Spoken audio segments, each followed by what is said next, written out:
Huwa tukiwaambia Gachagua ni gaidi, Gachagua ni jambazi, huwa msikii. Gachagua ametoa wapi bulletproof vest? Gachagua ametoa wapi tear gas? Gachagua ametoa wapi bunduki? Mkiambiwa Gachagua ni gaidi, huwa mnadhani ni mchezo. Si mmejisikilia? Si mmejionea? Alafu mwasema Gachagua. Gachagua akiwa president wa Kenya, unadhani tutakuwa wapi? Point of order. Harakisha, uliza swali yako. Point of order. Nataka nijulishe Hujapewa nafasi. Point of order.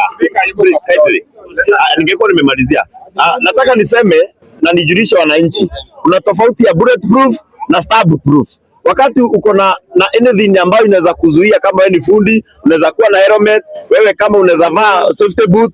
Ile ya Gachagua si bulletproof, ni stab-proof. In case arushiwe mawe, in case arushiwe mkuki, lakini haiwezi zuia risasi. Sawa.